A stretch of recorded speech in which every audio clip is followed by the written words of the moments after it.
Welcome to 2Inspire magazine, health and fitness magazine. I'm very fortunate again to have my good friend come on, David Essel. David, welcome. Dennis, great to be back, brother. Hey, it's very good to get you on the air again. So, David is a great leader in personal development, best-selling author multiple times over, a counselor, master life, relationship and business coach. You help everybody in all areas of your life, David. You've been a mentor to me before I even met you. Love your material. Everybody who's out there, please listen.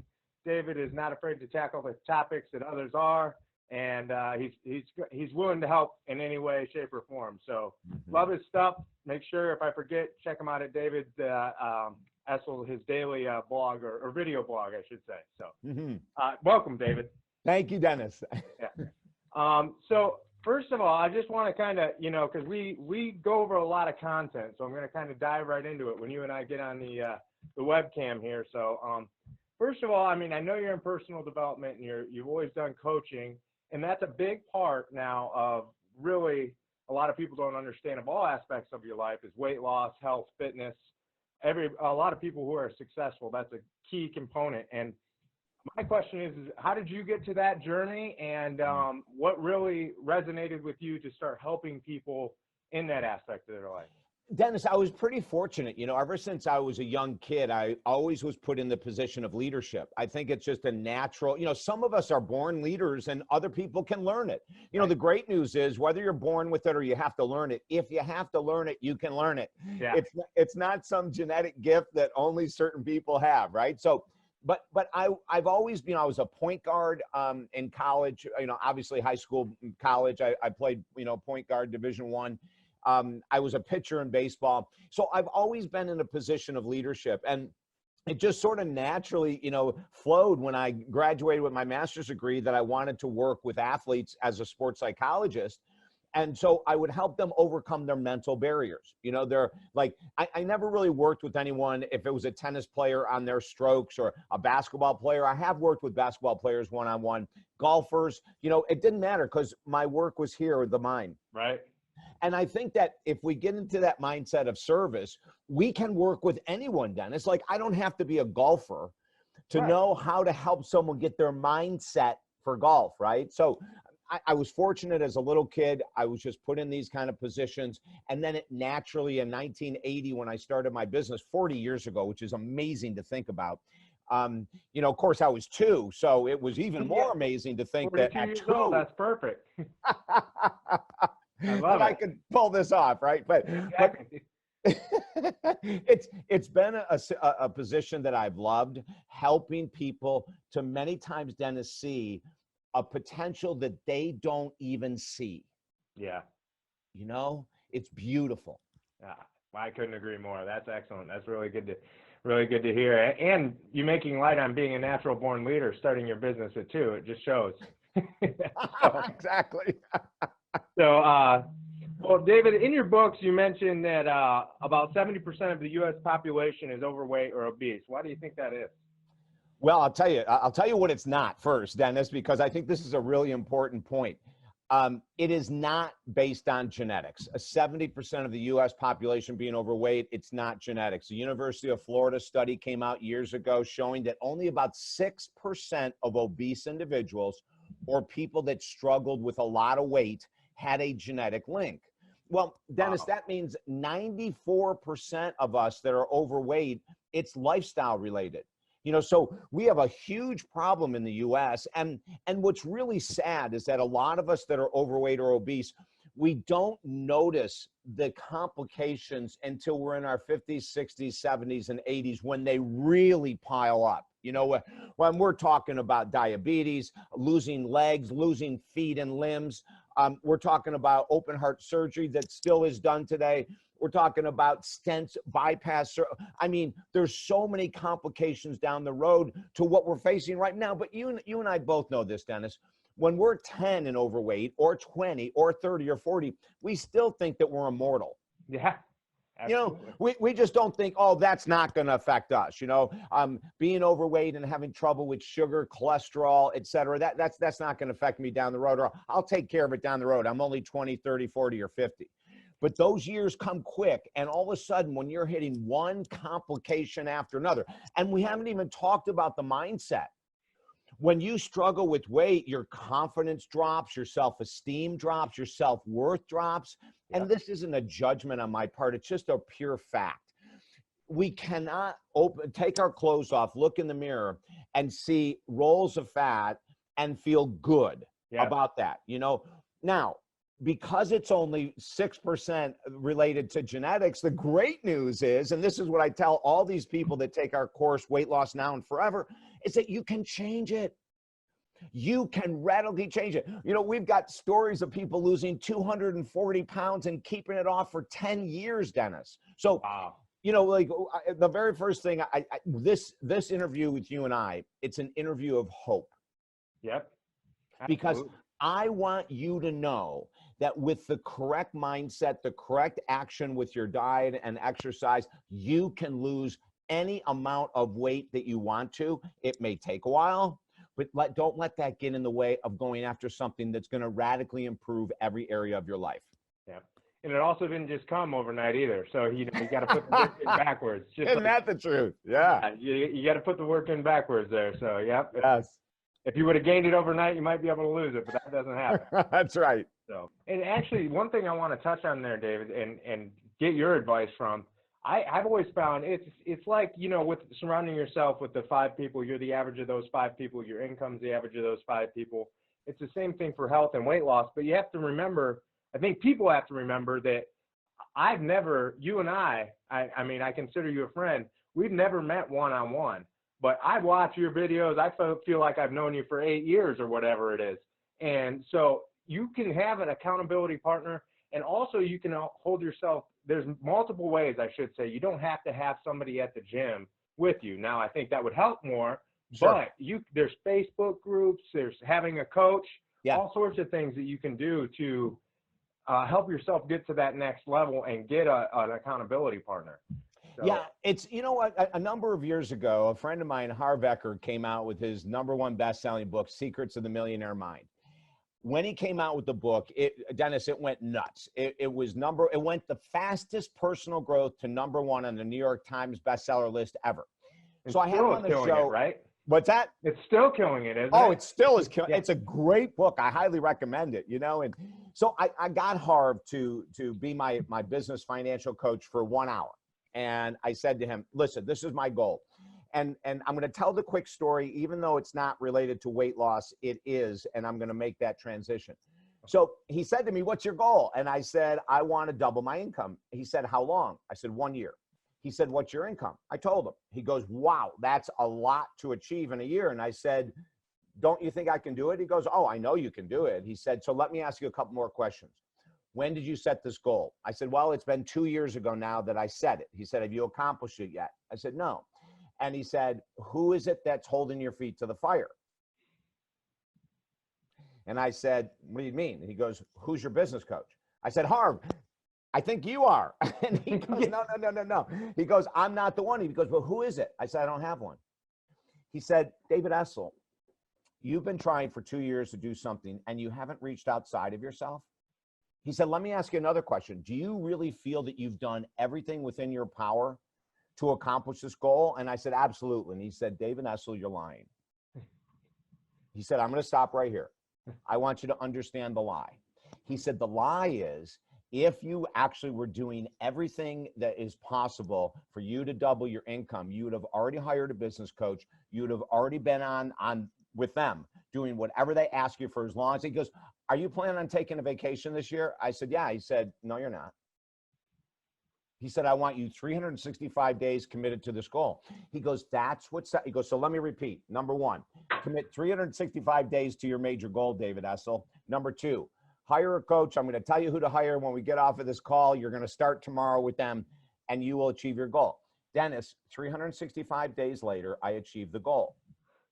But how was it? You know, like Harv Eker didn't play games. He said, "Are you doing everything?" I said, "Yes." He said, "No, you're not." Right. He goes, "You need to hire," and he goes, "You need to get more serious." He goes, "Don't go on vacation for a year. You're not going to die. Put that time into your huge goal." He said, "At the end of the year, you're going to be so happy you did." And Dennis, he was right. In weight loss, it's the same freaking thing. The end result is going to be amazing. When you lose 30 pounds and keep it off, you feel incredible. When you lose 100 and keep it off, you feel even more incredible. Right. And then, like my friend Evelyn Keeling, who we write about in our books, she lost 240 pounds, has kept it off for years, cleaned up her diet, became a bodybuilder in her 50s, Dennis. Now, 240 pounds is a hell of a lot of weight, but she had accountability partners. She had fully cleaned up her diet and got rid of everything that was her comfort foods. And that's what it takes. So if you're sitting with us right now, or you're reading right now this interview, and we're sharing with you the steps, please take these steps seriously. They work, and they're not that complicated. Right. You know, Dennis, that's one of the great things about any of our programs for sure. And I'm sure other people who do my work will feel the same way. It doesn't have to be complicated. You know, you had mentioned something about there's a different path for everyone. Well, for some people, the intermittent diet works, and for other people, it sucks. For some people, keto works, and others, it sucks. For some people, you know, like there is not a diet. Some people love South Beach. Some people, you know, there isn't one program that works for everyone. And you said that earlier, and it's really true. So what we do with our clients is we match them. We find out about their lifestyle, their history, what they were raised with, the type of food they were raised with, you know, what meal times were like. And then we individually create a program that will be geared towards them, towards what they want. So, you know, I would never say to someone who eats a lot of meat, you've got to become a vegan in order to accomplish your goals. Nor would I tell a vegan who is skinny and scrawny and had crappy looking hair, you got to start eating a lot more meat. Right. It's like, hey, listen, everyone has challenges. There's no diet that's perfect, but let's find the one that's perfect for you. And you think too, David, I mean, this is a good time to talk about it around tax time. We see so many clients who they go and it's tax time, they get their refund, and that's the time to do this, you know, spend our money on this, vacation this, car this, all those different things, which are great. You know, a lot of people see it as some type of reward. Right. But if you're overweight and you haven't been able, like you said, you know, okay, now it's year 3 and I haven't hit that goal, take some of that money and invest in a program like yours and see how much more excited you are to go on that vacation next tax season or whatever it may be. Take care of yourself. Yeah, Dennis, and that's a very logical approach. And one thing I want to mention again, and I know that we think we're immortal, and I know that we think that that stroke that happened to my uncle who was overweight is not going to happen to me. You know, that thing that happened to someone else who's overweight is not going to happen to me. So what we have to do is we have to be a little bit more open-minded and proactive and say, if people were to Google right now, what is the ramifications of carrying 30 extra pounds for my entire life? You'll be blown away at the negative ramifications. What's the ramifications of carrying 50 or 75 or 100 extra pounds for the rest of my life? The diseases, the complications are mind-blowing. You know, now the cool thing is that when you reverse it, the reverse happens, right? So you're gonna, when you say, how is my body gonna change when I lose this 40 pounds and keep it off for 10 years? I can tell you a ton of great stuff. You're gonna have higher self-confidence, higher self-esteem. You're going to sleep better. You're going to have more energy. You're going to want to do things that maybe you don't do today because you don't feel comfortable, whether it's going to the beach or whatever it might be, right? There are so many powerful changes that will happen if you're willing to put the investment into you now. And you have to recognize that you're the most important person to be healthy. If you have children, oh my God, be that role model. Be that freaking role model. I don't care if they're adult children. Show them what you can do at 60, 70, 80. You know, if you have little kids, be that role model. Show them how you can change because you are that important. Now, let's say you're an adult child and you're overweight and you're watching this and your mom and dad is overweight. Do it for yourself and for them. See if you can get them engaged. See if they'll walk with you. See if they'll do it. You know, Dennis, this morning I was on a radio show in Des Moines, Iowa. And the guy wanted to talk about this. I did the motivational minute this morning that you referred to earlier is about weight loss. Okay. And a study that I shared in the video is very fascinating. And it even blew my mind that it was true. And this is what they did. They took 2 different groups of people. One group walked 60 minutes a day, all in a row, 7 days a week. The other group walked 6 times a day for 10 minutes. At the end of the study, there was no difference in weight loss. It didn't matter. Why is that? Because calorie burned is moving mass over distance. That's how we burn calories, is moving mass over distance or mass against resistance. So if you're walking a distance. If you're on a treadmill, you might hit incline. Now you're against resistance. If you're on a stationary bike, you increase the difficulty. Now you're increasing resistance, and the more calories you burn, right? But from a weight loss point of view, if you don't have time, we just blew that out of the water. Yep. Because get up 5 minutes earlier, walk 5 minutes out your door and 5 minutes back. You got 10 minutes done.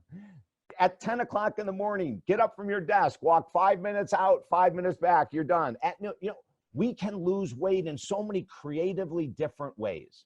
Yeah, I love that, and I couldn't agree more. I have a set of dumbbells, 2 different sets of dumbbells in my office that are hid in the corner. I love it. And 8 times a day at least, I'm doing some type of reps, even when I work out in the morning, just to keep things going, and then if I have a day where something comes up, I have those there to do in between stuff, because we're busy people. So if you've ever been sat on hold, I was on hold to a health insurance company yesterday. I was doing curls, have them on speakerphone.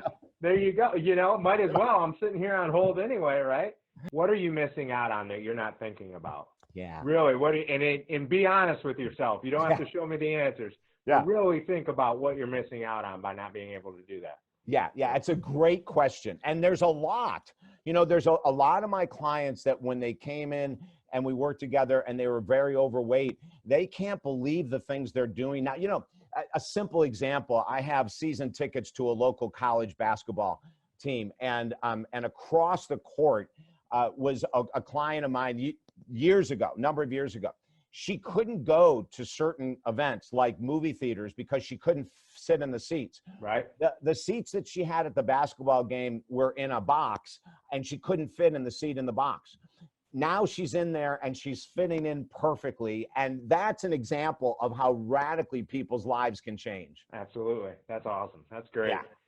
Well, I do, you describe in your books that a lot of people that you believe that 95% of people who are overweight and obese are emotional eaters. And I agree with you there. I was hoping for our listeners, you could explain that. Yeah. With emotional eaters, what we're doing is something comes up. Now, if you have a pen and paper, I'm going to give you a partial list that I'd like you to write down. Okay. I'm ready. The emotions that we don't want to deal with are the emotions that create the desire to escape via food. Okay, so emotional eaters are trying to escape from dealing with certain emotions. And it works perfectly because food is a drug. And I'll explain more of that in a second. So, boredom. Lots of people become emotional eaters because they're bored and they don't know what to do with their time. So they mindlessly eat while they're watching television, in the car driving, whatever it might be. Shame and guilt. A lot of overweight people have a lot of shame and guilt because they haven't taken care of their bodies. And so instead of feeling the shame and guilt, which I'll talk about again in a second, you can cover it up with food and not feel it for a period of time. Resentment, anger, and rage. There's a lot of women that I work with who are overweight that have extreme amount of hidden resentment, anger, and rage. Now, in our society, if a woman is angry, she's called a bitch. If a man is angry, he's called an angry man. So what women have learned is to decrease their outward expression of anger because they don't want to be called a bitch. And one of the ways that people that struggle with emotional eating do that is by eating food. So you're angry, you're upset, and you go and grab something. Now, how does this food stuff work? I mentioned earlier about the pleasure center of the brain. So emotions arise in the brain. That's where we feel that right in the skull. We feel the boredom, we feel the anxiety, we feel the depression. I didn't even mention anxiety and depression as emotions. Oh my God. Anxiety and depression will drive people into emotional eating. Not that you have to eat emotionally if you have anxiety or depression, but that's how a lot of people use poor coping skills. And emotional eating, Dennis, that's really what it is. It's a poor coping skill. But let's say that you're really bored. and you're sitting on your couch. Well, you have enough sugar, which might just be 3 or 4 cookies, or you have enough salt, which might be a couple potato chips. You have enough white flour or enough fat. And then those food sources go right to the pleasure center of the brain, and they start to numb emotion. So we have people that'll eat a complete pizza, not even recognize they ate it because they're bored, not because their body was starving it needed a complete pizza. Right. You know, so we look at when you're driving in the car, what do? If you eat while you're driving in the car, it's an emotional eater. If you struggle with weight, that's something that has to go. You know, in one of our books, I tell the story of Tracy. This is a great freaking story. And I just did it as a motivational minute. So it's coming up in the near future. Let's definitely talk about the subconscious mind, because I love that topic and everything. And people don't understand it enough, I think, sometimes. I know, you're right, Dennis. And it is confusing to understand, but we can make it pretty simple. Yeah. If we don't change the subconscious, what I'm about to explain, nothing will change. Okay, this is how important this is. So there's 2 parts of the mind. The conscious mind is with Dennis and David right now. You're reading this, you're watching this, you're listening to this, whatever it might be. The conscious mind is engaged. Maybe even the conscious mind is going, you know, that makes a lot of sense. I need to do that. That makes a lot of sense. I need to do that. Okay, that's all consciousness. Yeah. The subconscious mind is where the success lies or the failure lies. So the subconscious mind only cares about one thing, Dennis, and that is to keep us in the root or the rut that we're in right now. And it will fight like hell to keep the pattern that we have fed the subconscious mind, the type of food we eat, the amount that we eat, exercise or no exercise, emotional eating, food addiction. All of that is stored in the subconscious mind. And remember what I said. The subconscious mind will fight like hell to keep the patterns that we have fed it. No one else is feeding it these patterns. Yeah. So if we get home at night and the TV comes down and we sit down and we start eating mindlessly, that's a subconscious response to television. That's a subconscious response to not knowing how to cope with the stress of the day or fatigue. Once we turn the subconscious mind around, it becomes this outrageous ally. Now, with all of my weight loss clients, we get them over time, and it can take between 3 and 6 months, at the longest a year, to totally turn that subconscious around, where they will walk in. You know, there's certain restaurants that have buffets, right? And we all know them. And, you know, there's Chinese ones and there's salad ones and everything else. And we are used to going in, we talked about earlier, let's supersize everything. Yeah. And I had a client that used to go to only those type of restaurants so she could eat all she could. And at the end of one of the restaurants is a fondue bar. This is nothing but trouble, baby. There's a dark chocolate fondue streaming through. There's a cheese with this and a cheese with that. Whenever she went in, her subconscious mind, the pattern set was, that's my reward. That's my reward for working hard. That's my reward for putting up with my husband. That's my reward for putting up with my kids. That's my reward, whatever it might be, right? We changed her subconscious mindset. She now goes into the same restaurant. She has a third of the food on her plate, and she has never once gone to the fondue bar. That's because the subconscious mind was totally turned around. You know, anyone that drank for years and you don't drink and you don't have cravings, you have just turned the subconscious mind around. But here's the key. The subconscious mind can only be changed via action. It cannot be changed via your thoughts.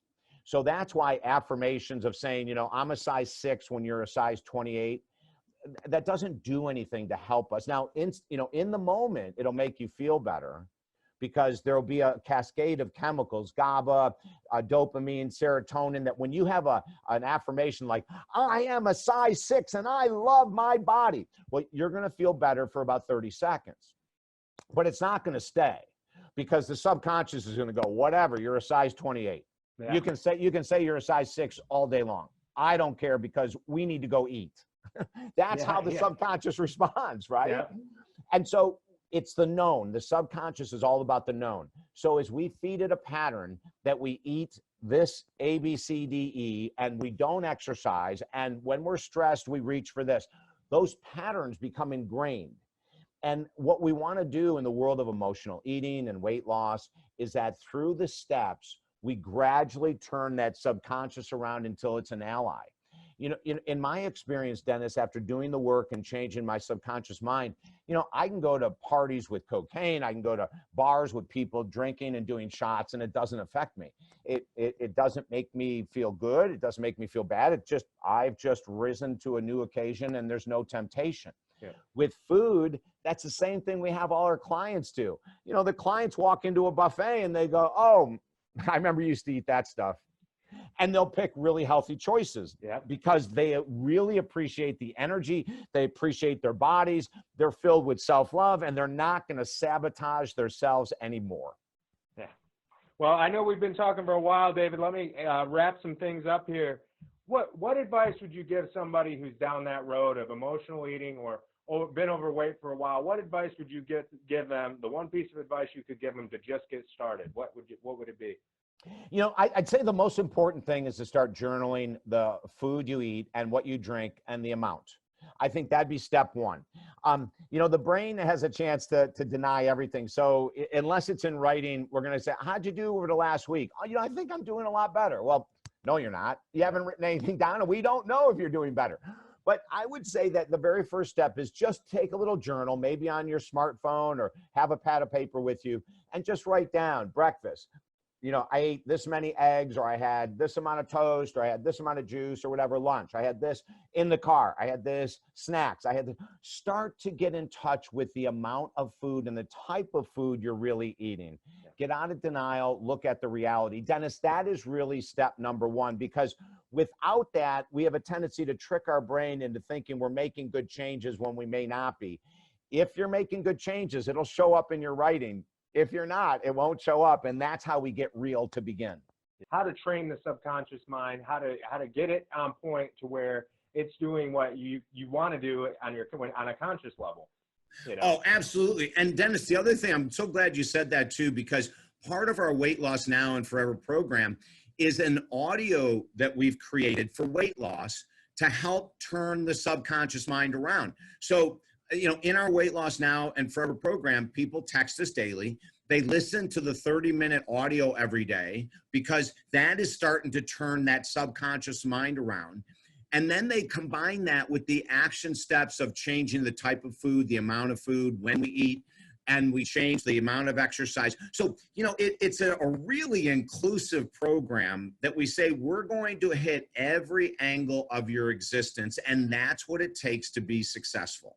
And I want to tell everybody, all our viewers out there, to understand that, because what you're training them is not just on weight loss and whatnot, but if you can pick up those habits and learn how to train your brain, you can turn around. You're also getting personal coaching on a lot of other aspects of your life from David Essel, because that's gonna help you learn how to really treat life. So I kind of want to end on a note of what kind of books, and can you make sure you explain the program, anything that we missed on it, how they can get a hold of you for the program, talk about your website a little bit, how to get a hold of you for the personal coaching on whatever they may need.